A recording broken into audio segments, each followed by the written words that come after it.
Muy buenas noches, queridos hermanos y amigos. Qué bueno ver a un grupo tan numeroso de personas aquí un miércoles en la noche para estudiar la palabra del Señor. Como se anunció, vamos a estudiar en nuestro tema de hoy algunos detalles sobre tal vez la profecía más difícil de la Sagrada Escritura, Daniel, el capítulo 11. Quiero decirles que una de las frustraciones que yo tengo es tratar de competir con la televisión. Saben que nos hemos vuelto muy superficiales en nuestra forma de pensar. En gran medida ya no podemos pensar lógicamente ni podemos en realidad concentrarnos sobre el estudio de la palabra de Dios, al menos que haya algo emocionante, algo espectacular. Lo que vamos a estudiar esta noche es complejo, pero creo que van a darse cuenta que es de grandísima importancia para estos últimos días. Así que vamos a tomar unos minutos para pensar y razonar de una forma calmada, serena. Procuremos concentrarnos sobre lo que vamos a estudiar. Sin embargo, antes de entrar a nuestro estudio, queremos pedir la compañía de Dios. Así que les invito a que junto conmigo inclinen sus rostros y vamos a orar. Padre Celestial, te damos gracias una vez más por el privilegio de encontrarnos en este lugar. Padre, necesitamos para comprender esta profecía sabiduría divina, pues la sabiduría humana no puede alcanzar a abarcar las grandes cosas de tu santa palabra. Así que pedimos que te manifiestes en este lugar por medio del ministerio de tu Espíritu Santo. Te damos gracias, Padre, por escuchar y responder nuestra oración, porque te lo pedimos en el nombre de Jesús. Amén. Al examinar los escritos del espíritu de profecía, es decir, los escritos de Ellen White, encontramos que ella solamente tiene 3 referencias al capítulo 11 de Daniel. Y ustedes se van a dar cuenta por qué estoy comenzando de esta forma mi presentación. Porque vamos a compaginar la escritura con estos comentarios del espíritu de profecía. Uno de esos comentarios que ella tiene sobre Daniel 11 es un comentario muy general. Un segundo comentario que ella tiene es un poquito más específico.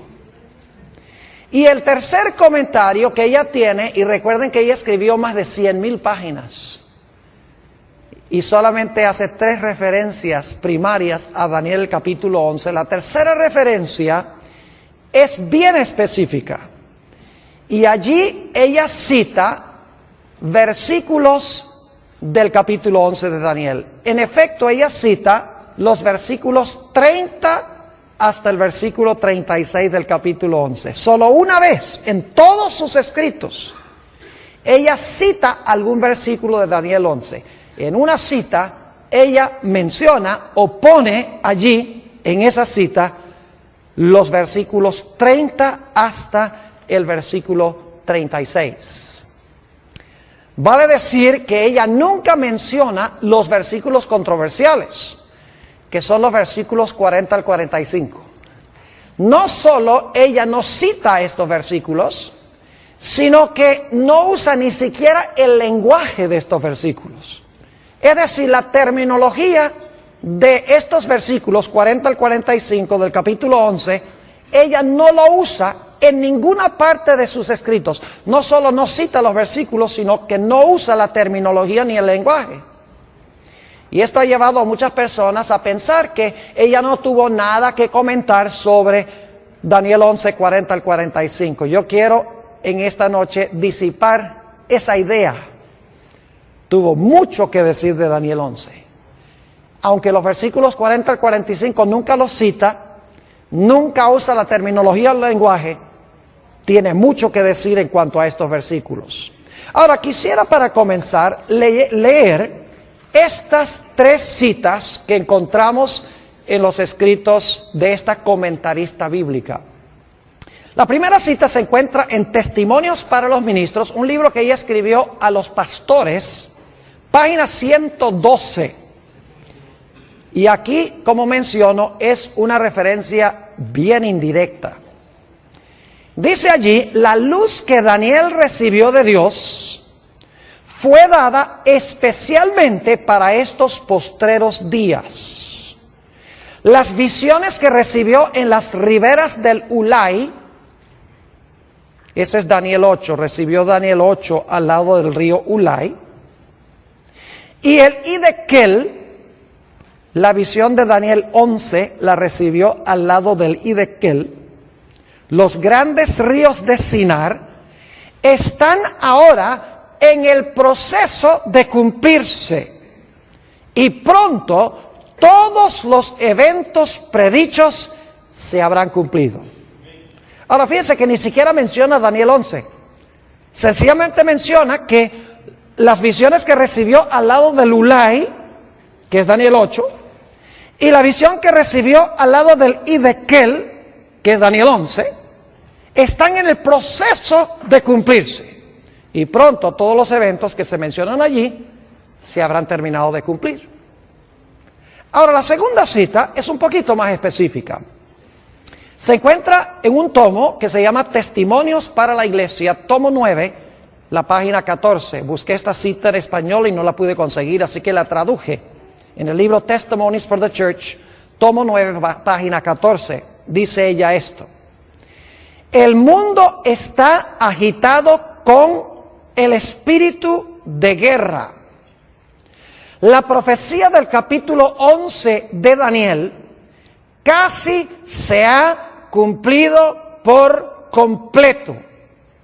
Entonces, ¿en qué parte de Daniel 11 estaríamos nosotros hoy? Si la profecía de Daniel 11 casi se ha cumplido por completo, significa que la mayor parte del capítulo se ha cumplido y estamos ¿a dónde? Estamos en los últimos versículos de Daniel 11. Sigue diciendo, pronto las escenas de angustia que se describen en las profecías ocurrirán. Ahora, en esta cita menciona específicamente Daniel 11. Dice que está, en la primera cita dice que Daniel 11 está en el proceso de cumplirse. Aquí un poco más específico, porque dice que la mayor parte de Daniel 11 ya se ha cumplido. Es decir, estamos en las escenas finales de Daniel, el capítulo 11. Ahora, la tercera cita es bien específica. Es la única cita, como les mencioné, a donde ella cita versículos de Daniel 11. Ella cita los versículos 30 al 36. Y quiero leer esa cita. Se encuentra, lamentablemente, está en una fuente que no se encuentra en español, no se encuentra traducido, pero yo traduje esta cita.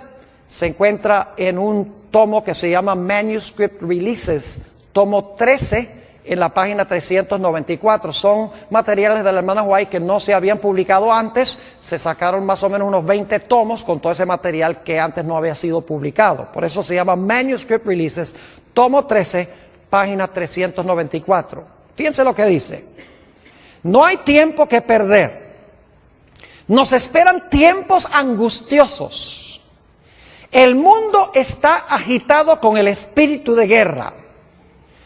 Pronto ocurrirán las escenas de angustia que se describen en las profecías. La profecía del capítulo 11 de Daniel casi se ha cumplido por completo.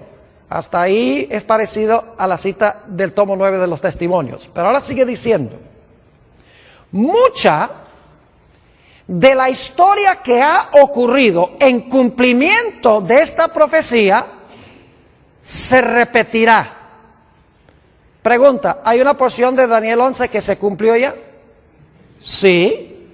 Dice, una vez más, mucha de la historia que ha ocurrido en cumplimiento de esta profecía, no dice que la profecía se va a volver a repetir, dice mucha de la historia que cumplió la profecía se va a repetir. Y luego note lo que sigue diciendo en el versículo, esta cita. Después de decir mucha de la historia que ha ocurrido en cumplimiento de esta profecía se repetirá, ella dice esto: En el versículo 30, ahora va a decir cuál parte se va a repetir de nuevo, cuál parte de la historia de Daniel 11 se va a repetir de nuevo. Dice, en el versículo 30, se habla de un poder que se enojará contra el pacto santo y hará según su voluntad. Volverá pues y se entenderá con los que abandonen el santo pacto.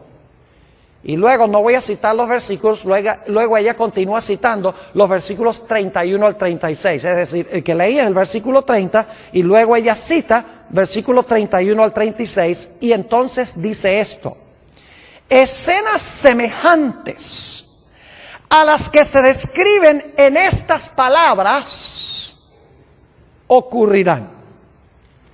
Yo pregunto entonces, ¿qué porción de Daniel 11, según esta autora, se va a repetir de nuevo? ¿O qué eventos históricos, en cuáles versículos se van a volver a repetir? Son los eventos que se describen ¿dónde? En los versículos 30 hasta el versículo ¿qué? Hasta el versículo 36.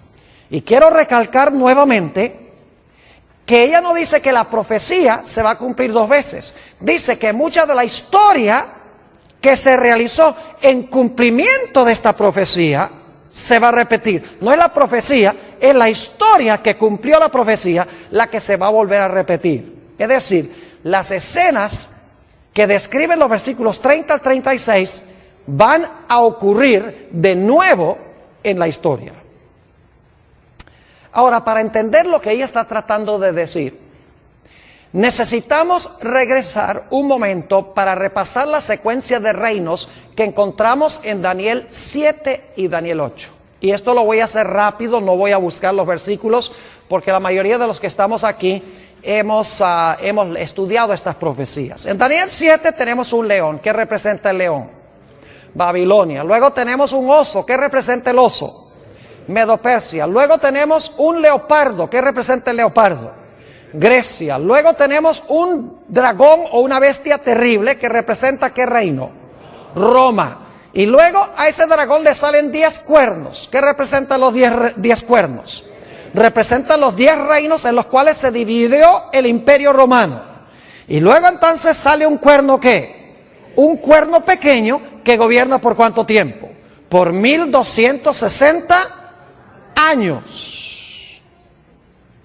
Ahora, ¿qué representan los 10 reinos? O los 10 cuernos, 10 reinos de Roma. ¿Y qué representa el cuerno pequeño? El cuerno pequeño representa la iglesia romana desde el tiempo cuando cayó el imperio romano y se fragmentó en 10 reinos y 1260 años más adelante, en 1798, cuando recibió una herida mortal. Es decir, tenemos cierta secuencia de reinos: Babilonia, Medo-Persia, Grecia, Roma pagana, Roma papal. Esa es la secuencia de reinos. Ahora necesito ir a Daniel 8, porque Daniel 8 sigue la misma secuencia, pero hay una excepción. En Daniel 8 no empieza con Babilonia, sino que empieza con ¿cuál reino? Empieza con Medo-Persia. ¿Recuerdan un carnero? ¿Cuántos cuernos tiene el carnero? 2. Uno es más alto que el otro y dice que este carnero representa ¿qué reino? Daniel 8 lo dice, versículo 20. Dice, el carnero representa el reino de Medo-Persia. Muy bien. Y luego después se levanta un macho cabrío que viene y ataca al carnero. ¿Y qué representa ese macho cabrío que tiene un cuerno notable entre sus ojos? Representa Grecia. ¿Y qué representa el cuerno notable? A su primer rey, Alejandro Magno.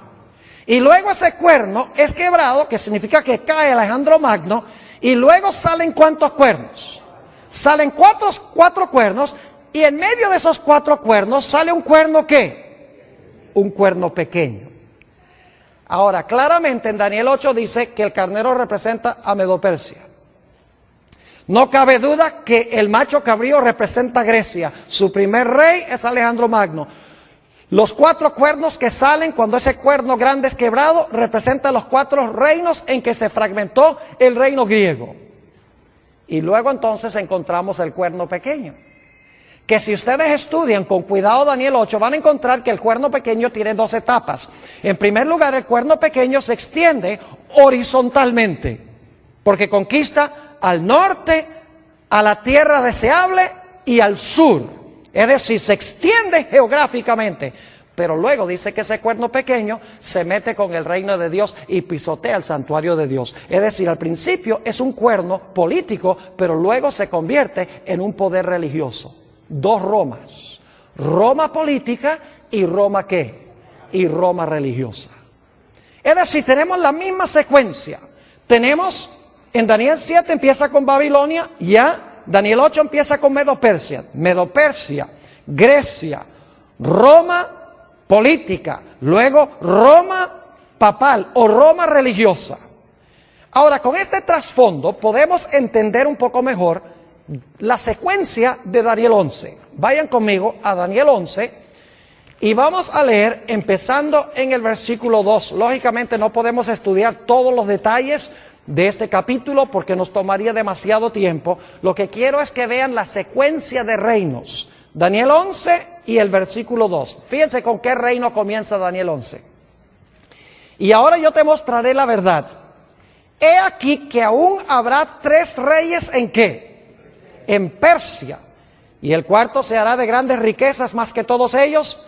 Y al hacerse fuerte con sus riquezas levantará a todos contra el reino ¿de qué? De Grecia. ¿Con qué empieza Daniel 11? Con Persia. ¿Empezó Daniel 8 con Persia? Claro que sí.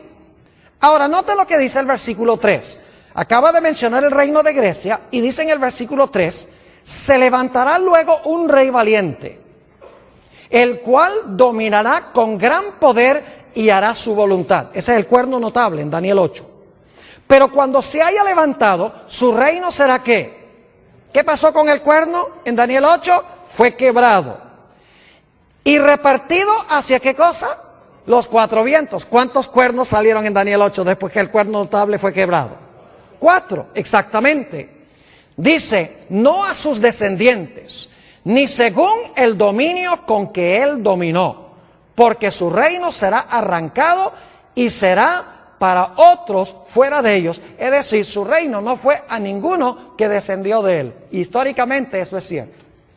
Así que en Daniel 11 empezamos en primero con Persia, luego continuamos con ¿quién? Grecia, el cuerno notable que es quebrado, 4 reinos que se levantan de allí. Y entonces quiero que noten cuál es el siguiente poder. Daniel 11 y el versículo 22, estamos saltando algunos versículos porque solo quiero que capte la secuencia de reinos. Daniel 11 y el versículo 22. Dice, las fuerzas enemigas serán barridas delante de él como con inundación de aguas. Serán del todo destruidos junto con el príncipe del pacto. Ahora esa palabra destruidos mejor se traduce quebrantados. Es decir, ¿quién iba a ser quebrantado? El príncipe ¿de qué? El príncipe del pacto. Ahora yo pregunto, históricamente, ¿quién fue el que quebrantó al príncipe del pacto? ¿Qué imperio quebrantó al príncipe del pacto? ¿Fue quebrantado por quién? Por Roma. ¿Cuál Roma?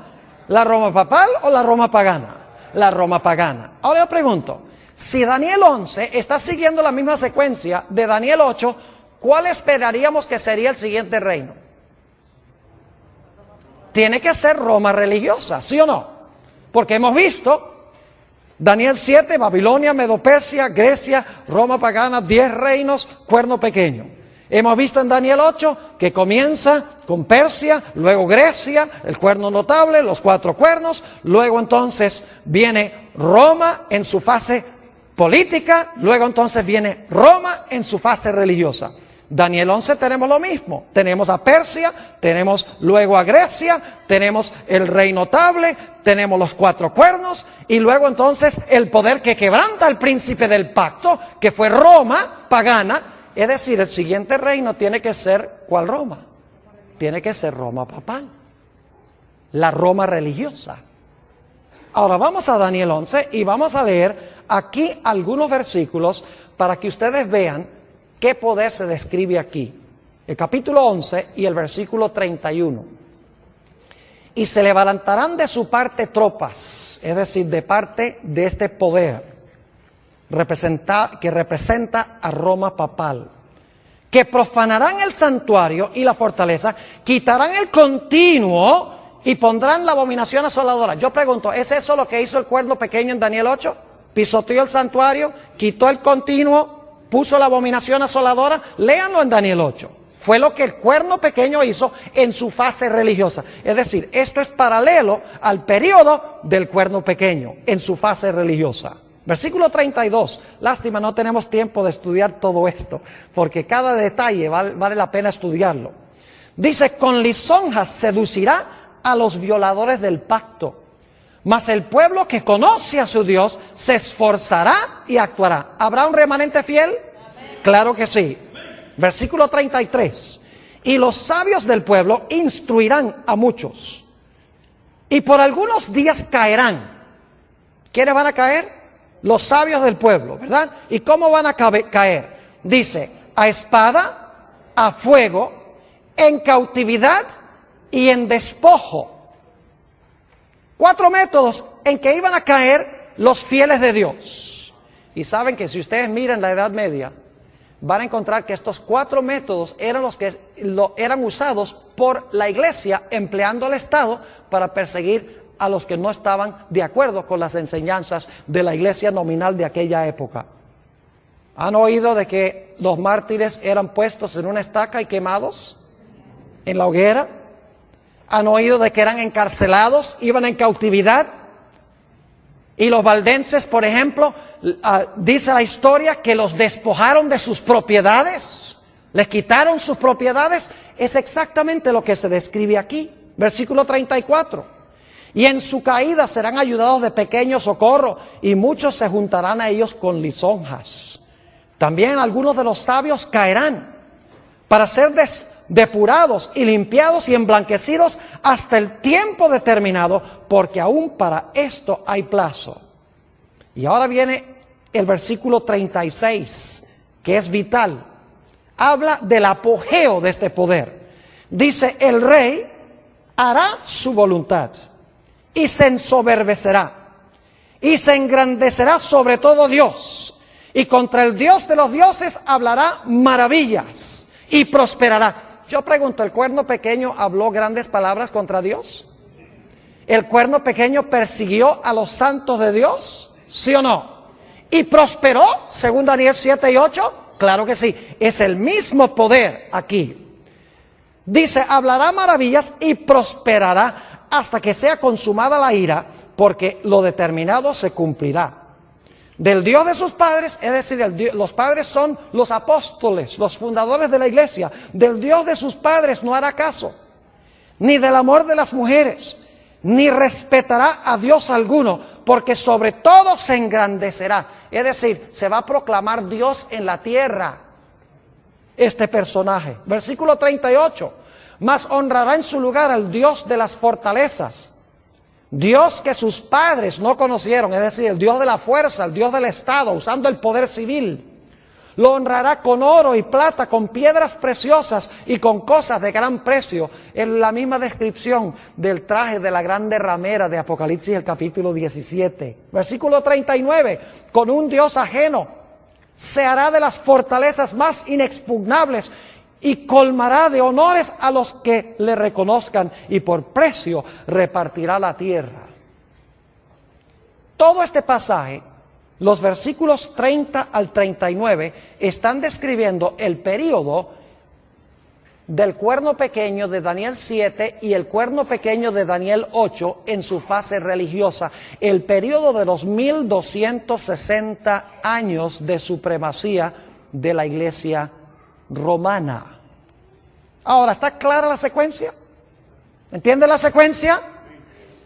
Persia, Grecia, Roma en su fase pagana, luego Roma en su fase ¿qué? En su fase papal. Pero yo pregunto, según las profecías, ¿cuántas etapas de dominio tiene el cuerno pequeño o la bestia, o en este caso el rey del norte? ¿Cuántas etapas de dominio tiene? A ver, díganme ustedes. Tiene dos. ¿Cuál es la primera? ¿Gobernó por cuánto tiempo? 1260 años. ¿Verdad que sí? Ahora, cuando cayó, después de los 1260 años, en 1798, terminado, ya no se levanta más nunca. ¿O se va a volver a levantar? ¡Oh, se va a volver a levantar! Porque Apocalipsis 13 dice que la bestia que gobernó 42 meses, que es lo mismo que los 1260 días, iba a recibir una herida, ¿qué? Mortal. Y por un tiempo iba a estar fuera de comisión. Y luego su herida de muerte se iba a ¿qué? Sanar, y nuevamente iba a gobernar ¿qué cosa? El mundo. Ahora podemos entender por qué Ellen G. White dijo que escenas semejantes a las del pasado se iban a repetir.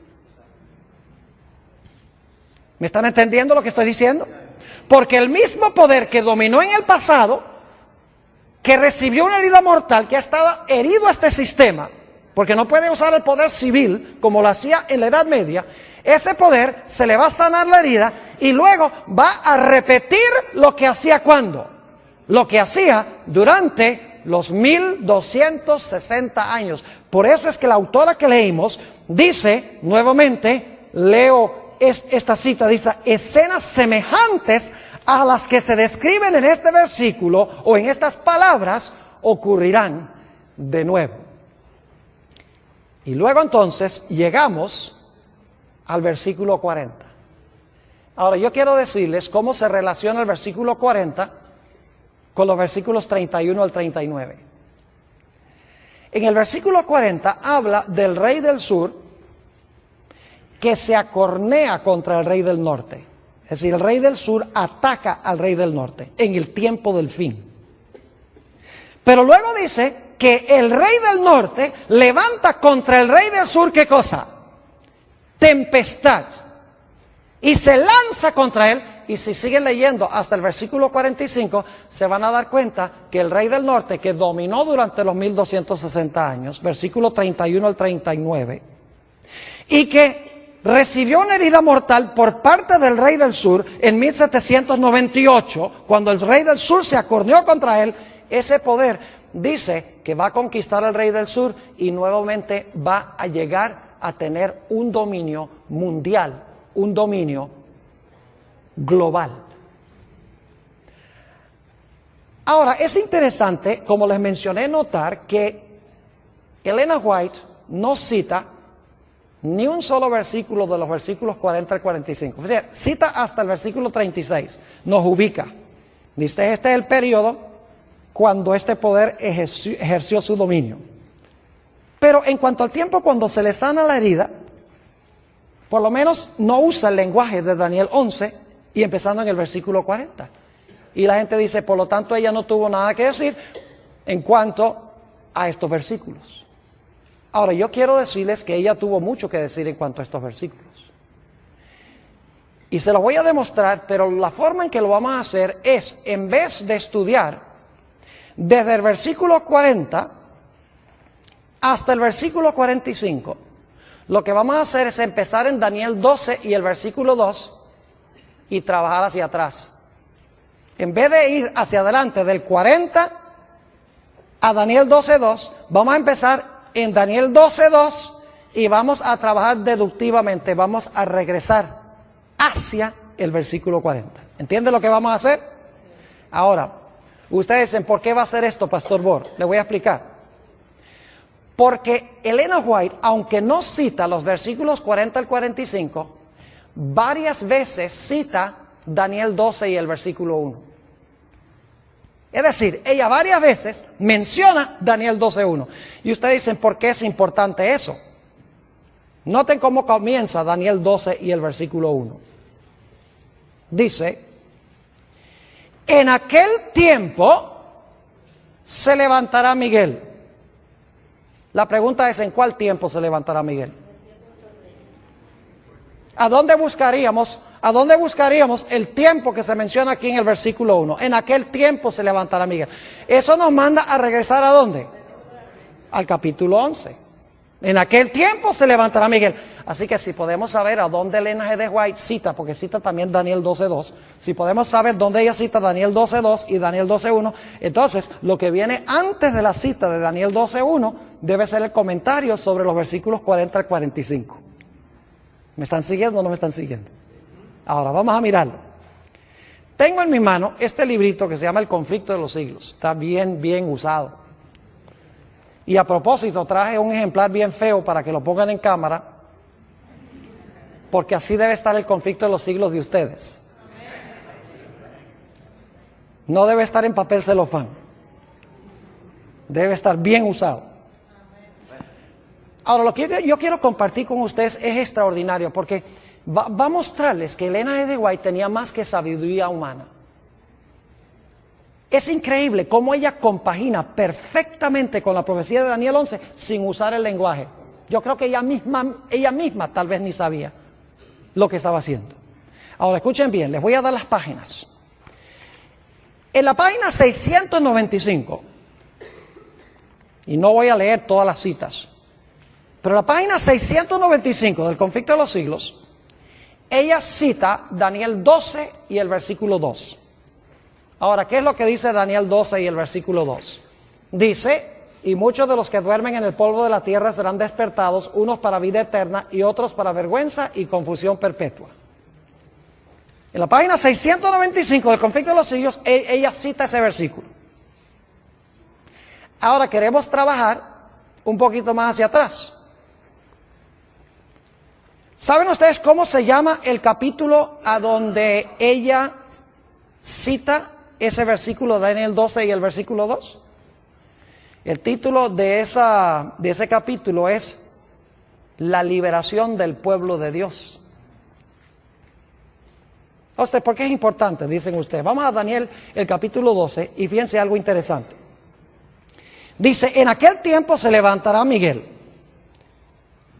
Lo primero que quiero que noten. En aquel tiempo se levantará Miguel, el gran príncipe que está de parte de los hijos de tu pueblo. Se va a levantar Miguel, el que está a favor de su pueblo. Segundo, ¿y será tiempo de qué? De angustia, cual nunca fue desde que hubo gente hasta entonces. Número 2. Número 3, pero en aquel tiempo de angustia, tu pueblo será ¿qué? Libertado. Todos los que se hallaran escritos en el libro. Y luego número 4, dice, muchos de los que duermen en el polvo de la tierra serán despertados. 4 cosas. Se levanta Miguel, viene un tiempo de angustia, es libertado el pueblo de Dios. ¿Y qué? Y viene la resurrección especial. Ahora estamos trabajando no hacia adelante, sino hacia atrás. Vimos en la 695 que cita Daniel 12:2. Ahora, el título de ese capítulo, que comienza en la página 693, es la liberación del pueblo de Dios. ¿Por qué es importante eso? Porque es la última frase del versículo 1 del capítulo 12. En aquel tiempo será ¿qué? En aquel tiempo será libertado tu pueblo, todos los que se hallaren escritos en el libro. ¿Ven lo que estamos haciendo? Daniel 12:2. Luego la última parte de Daniel 12:1 está en la página 693. El título, la liberación del pueblo de Dios. Ahora, ¿qué viene inmediatamente antes de la última parte del versículo 1 de Daniel 12? Dice, ¿habrá tiempo de qué? Tiempo de angustia. Y antes del tiempo de angustia, ¿qué dice? ¿Se levantará qué? Se levantará Miguel. Así que vamos a trabajar un poquito más hacia atrás del capítulo de la liberación del pueblo de Dios. Si vamos al capítulo anterior, a la liberación del pueblo de Dios, a que no adivinan cómo se titula ese capítulo. ¿Y eso por qué? El tiempo de angustia. ¿Y saben con qué versículo comienza Elena G. de White el capítulo sobre el tiempo de angustia? Con Daniel 12 y el versículo 1. ¿Ven lo que estamos haciendo? ¿Sí entienden? Yo les dije que teníamos que pensar esta noche. Tenemos que usar lógica, tenemos que mirar la estructura. Página 695, Daniel 12:2. Página 693, el pueblo de Dios es libertado. En la página, escuchen bien, en la página 671, yendo hacia atrás, está el capítulo que se titula El tiempo de angustia. Y el capítulo comienza diciendo, en aquel tiempo se levantará Miguel, el gran príncipe que está por los hijos de tu pueblo, y será tiempo de angustia cual no hubo desde que existió nación. ¿Qué está pasando con el linaje de White? ¿Tiene algo que decir sobre Daniel 12:2? Oh, sí. ¿Tiene algo que decir sobre Daniel 12:1? Lógico que sí. Ahora yo les pregunto, ¿a dónde esperarían ustedes conseguir los comentarios del linaje de White sobre Daniel 11 y el versículo 40 al 45? A ver, díganme ustedes, ¿a dónde esperarían encontrar los comentarios de ella sobre los capítulos anteriores o los versículos anteriores? ¿Tiene que ser antes de qué página? Tiene que ser antes de la página ¿qué? 671. ¿Sí están viendo lo que estamos haciendo o no? Como ella no tiene nada, no usa el lenguaje, ni cita los versículos 40 al 45, entonces nosotros tenemos que empezar con el versículo que sí cita. 12:2. Y luego la última parte del 12:1. Y luego la primera parte del 12:1. 695, 693, 671. Y esperaríamos que los comentarios de ella sobre el capítulo 11 estén en los capítulos anteriores al capítulo sobre el tiempo de angustia. Ahora quiero que vayamos a Daniel 11, no vamos a estudiar todo yendo hacia atrás, porque yo les digo que si hiciéramos esto, terminaríamos en el conflicto de los siglos, en el capítulo que se titula La Biblia y la Revolución Francesa. Pero claro, no podemos estudiar todos esos capítulos. Nada más quiero lanzarles la idea de cómo estudiar esta profecía. Ahora, noten lo que dice Daniel 11 y el versículo 44. Cuando el rey del norte está en su apogeo, cuando se le ha sanado la herida a la iglesia romana y está dominando el mundo, según la Biblia, dice que algo va a pasar. Versículo 44. Pero noticias del oriente y del norte lo atemorizarán. Otras versiones dicen que nuevas del oriente y del norte lo espantarán. ¿Y qué va a ser como resultado de esas nuevas que vienen del norte y del oriente? Dice, ¿y qué? Y saldrá con gran ira para destruir y matar ¿a qué? A muchos. ¿Captan lo que dice el versículo? Hay ciertas noticias que vienen del norte y del oriente que espantan al rey del norte, y la reacción de él es salir ¿a qué? Salir a matar y destruir. ¿A quiénes? ¿A todo el mundo? En Daniel es el pueblo de Dios.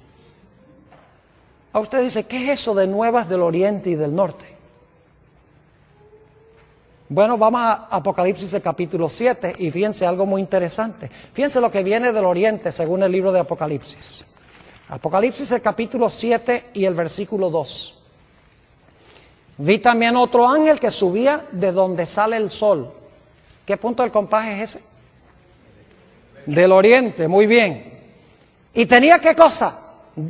El sello del Dios vivo. Y clamó a gran voz a los 4 ángeles a quienes se les había dado poder de hacer daño a la tierra y al mar, diciendo, no hagáis daño a la tierra ni al mar ni a los árboles hasta que hayamos sellado en sus frentes a los siervos de nuestro Dios. ¿Qué es lo que viene del oriente aquí? El ángel que trae ¿qué? El sello de Dios. Es decir, es el mensaje del sellamiento. ¿Y qué es el sello de Dios? El sello de Dios, no lo hemos estudiado esta semana, pero el sello de Dios es el sábado. El sello en la ley de Dios es el santo sábado. Ahí se encuentra el nombre de Dios, su territorio y el oficio. El único mandamiento que tiene las características de un sello. Es decir, este mensaje que viene del oriente es el mensaje del ¿qué? Del sellamiento. Bueno, ¿y las noticias que vienen del norte qué?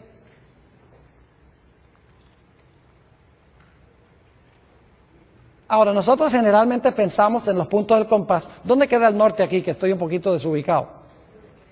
¿Hacia allá? Ok, nosotros generalmente pensamos norte hacia adelante, sur hacia atrás, oriente a la derecha y occidente a la izquierda. Pero técnicamente hablando, el norte es arriba y el sur es abajo. El oriente es la mano derecha y el occidente es la mano izquierda. Yo pregunto, ¿a dónde tiene Dios su trono? En el cielo. Pero específicamente, ¿en qué punto del compás, según la Biblia? Cuando Lucifer quiso ocupar el trono de Dios, dice que quiso ocupar el trono de Dios a los lados ¿de qué? A los lados del norte. ¿Y Dios vive dónde? Ya hemos visto, vive en el cielo. Ahora, noten Apocalipsis el capítulo 18. Apocalipsis el capítulo 18 va a hablar de la caída de este sistema religioso apóstata. Dice en Apocalipsis 18 y el versículo 1: después de esto vi a otro ángel descender ¿de dónde? ¿Qué dirección del compás es eso? Del norte, muy bien. Después de esto vi a otro ángel descender del cielo con gran poder, y la tierra fue alumbrada con su gloria. Pregunto, ¿son nuevas que vienen del norte, sí o no? ¿Sí? ¿El sello viene del oriente? Claro que sí. Y clamó con voz potente diciendo: ha caído la gran Babilonia, que dicho sea de paso, el mismo rey del norte de Daniel, el capítulo 11. Y se ha hecho habitación de demonios y guarida de todo espíritu inmundo y albergue de toda ave inmunda y aborrecible. Es decir, este sistema religioso ha caído porque impone la marca de la bestia, mientras que Dios, ¿qué es lo que da? Su sello.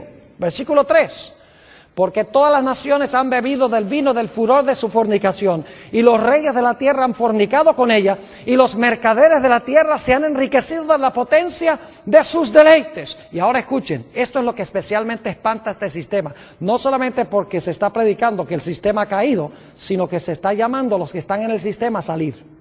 Dice en el versículo 4: y oí otra voz del cielo que decía: salid de ella, pueblo mío, para que no seáis partícipes de sus pecados, ni recibáis parte de sus plagas. Yo pregunto entonces, ¿cuáles son las nuevas que vienen del oriente y del norte que espantan a este rey del norte humano que quiere usurpar el lugar de Dios? Es el mensaje de ¿qué? Del sellamiento, y el mensaje de que Babilonia ha caído, y la invitación de que los fieles de Dios salgan de ese sistema apóstata. Ahora, volviendo otra vez al espíritu de profecía, a que no adivinan cómo se llama el capítulo antes del capítulo que dice tiempo de angustia.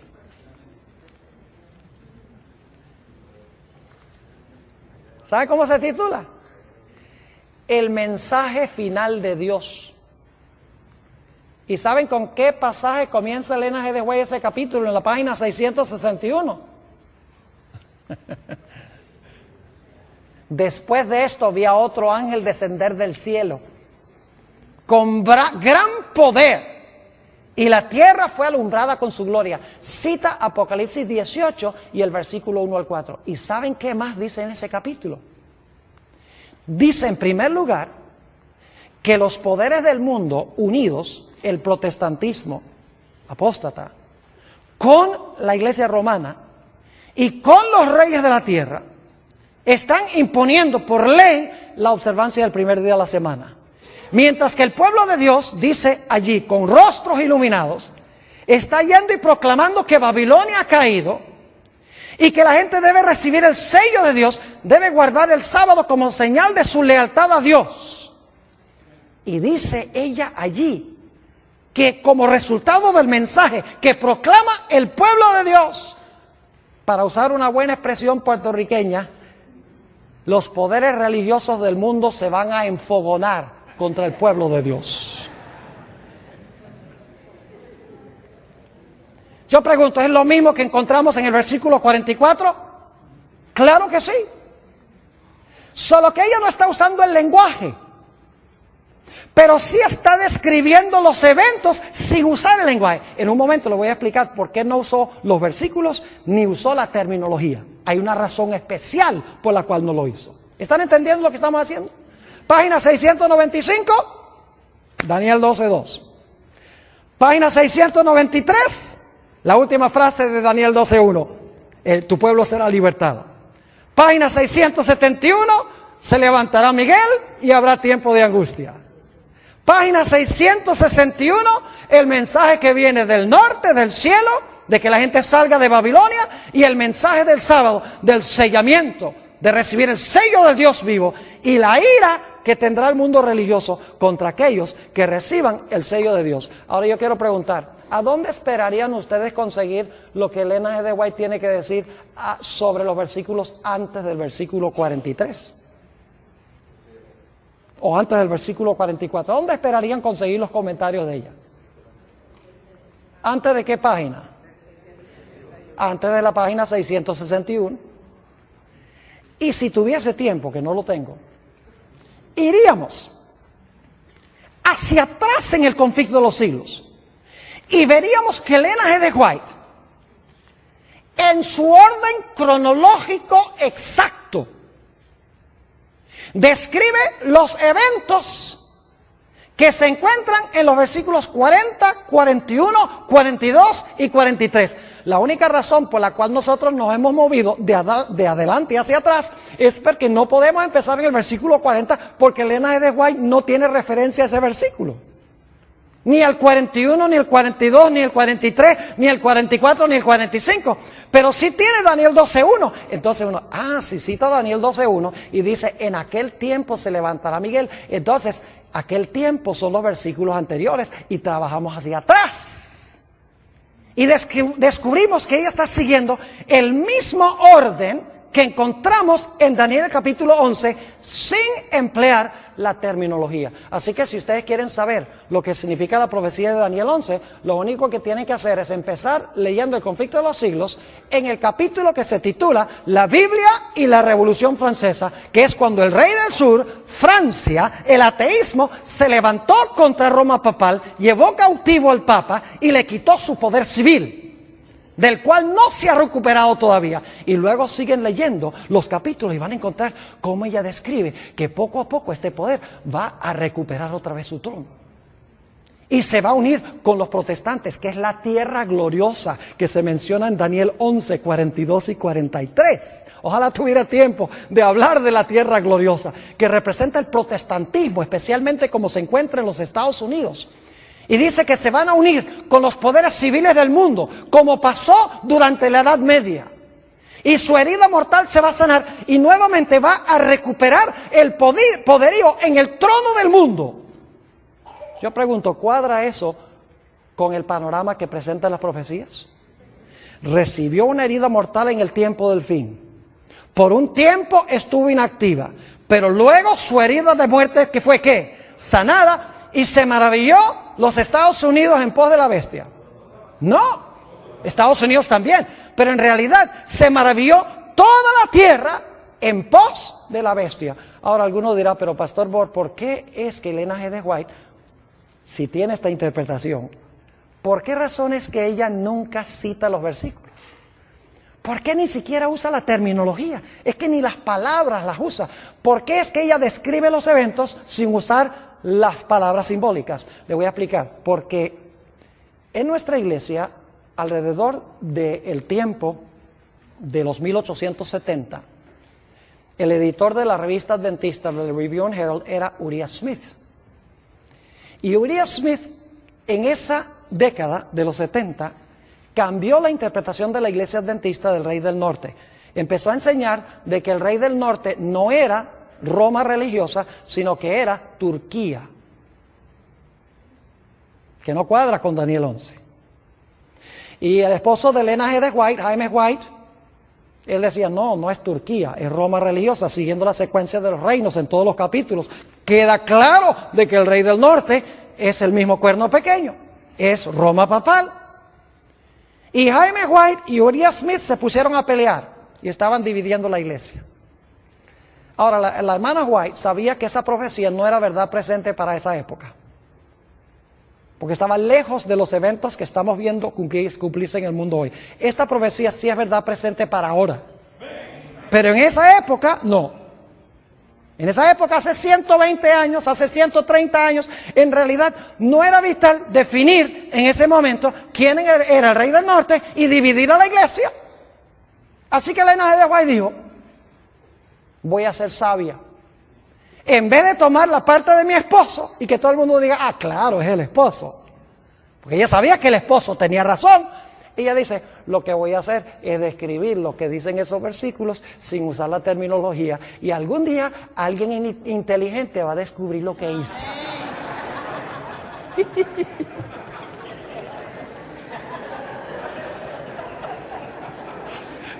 Y quiero decirles, yo no soy el único que lo he descubierto. Pero mis hermanos y hermanas, estas no son cosas que nosotros podemos descubrir nada más leyendo someramente la Escritura. Por eso les digo, la televisión ha arruinado en gran medida nuestra capacidad de pensar, nuestra capacidad de razonar, de pensar estructuralmente. Ya no lo hacemos, porque todo lo queremos digerido. Queremos ahí sentarnos a ver la telenovela, todo está ahí superficial. Y hemos dejado de razonar, de pensar, de luchar con los grandes problemas que presentan las profecías y las Escrituras. Yo pienso que puedo regañarlos porque esta noche es mi última noche. Ahora escuchen bien. Algunas personas preguntan, Pastor, ¿por qué Ellen G. de White no menciona a Islam en las profecías? Porque hoy en día hay algunos en la iglesia adventista que están encontrando a Islam. Inclusive hay un teólogo famoso de la iglesia adventista que está diciendo que el cuerno pequeño es Islam. Y bien famoso, no voy a mencionar su nombre porque esto va a salir al aire. Pero está diciendo que el cuerno pequeño es Islam. Porque como los musulmanes están en las profecías, están en la historia ahora, en las noticias, tiene que estar en la Biblia. Lo mismo hizo Uriah Smith en la década de los 1870, como Turquía estaba en las noticias, dice, hay que conseguir a Turquía. ¿Cuántas veces menciona Ellen G. de White a los musulmanes como cumplimiento profético en la última mitad del conflicto de los siglos? Ni una sola vez. Ahora, yo creo que lo que está pasando con los musulmanes puede precipitar el cumplimiento de profecías bíblicas, pero no es el cumplimiento de una profecía bíblica. ¿Me estoy explicando? Es decir, puede ser funcional en llevar a cumplir profecías bíblicas, pero no es el cumplimiento de una profecía bíblica. Yo les voy a decir, hay 3 razones por las cuales yo creo que se ha levantado Islam para cumplir profecías bíblicas. Número 1, porque Satanás quiere poco a poco que la gente pierda sus libertades en este país. Porque él sabe que no puede quitar la libertad de la noche a la mañana. Y no voy a describir cómo poco a poco hemos ido perdiendo nuestras libertades. No radicalmente, pero poco a poco. Y va a ser muy fácil algún día usar todas estas, la ley patriota y todas estas cosas, como una excusa para que nosotros seamos echados en la cárcel y no podamos tener un abogado, ni nos digan de qué nos están acusando. Y para que puedan escuchar nuestras conversaciones telefónicas. ¿Me estoy explicando? Primera razón, para perder las libertades poco a poco. Segundo, para traer a los Estados Unidos a la prominencia a nivel global. Porque eso es lo que Apocalipsis 13 dice que tiene que pasar. Los Estados Unidos tiene que, como decimos en inglés, flex its muscles.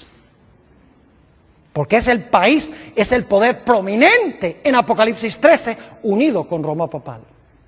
Y en tercer lugar, fíjense qué sabio es el diablo. El diablo yo creo que se va a morir por trasnochado. Por estudiar las Sagradas Escrituras. Porque él estudia las profecías para ver cómo contrarrestar las profecías como las presenta Dios en la Biblia. ¿Saben ustedes que hoy en día la mayoría de las iglesias están mirando al Medio Oriente para el cumplimiento de las profecías? Irak, Afganistán, los palestinos, Israel, que se va a reconstruir el templo. Y todos están mirando allá. Y mientras tanto las profecías se están cumpliendo con Roma y con los Estados Unidos y nadie lo ve porque la gente está mirando a donde no es. Así que Islam es funcional en el cumplimiento de las profecías bíblicas. No cabe duda. Pero no es el cumplimiento específico de alguna profecía bíblica. ¿Les ha quedado claro lo que estudiamos esta noche? Es sencillo, no es complicado. Mis hermanos y hermanas, apreciadas visitas, necesitamos, por el poder de Dios, sentarnos a estudiar las Escrituras profundamente. con oración. No conformarnos con lo superficial. No venimos a la iglesia a que nos entretengan o a gozar. Hoy en día esa es la moda en la iglesia. Ay, que me den mucha música y muchos adornos y muchas cosas. Creo en la música, gloria a Dios, es un apoyo. Pero nunca sustituyamos los adornos por el mensaje. Estamos viviendo en tiempos tremendos. Y ojalá que Dios nos ayude a entender estas profecías y que estemos en el lado correcto en el gran conflicto.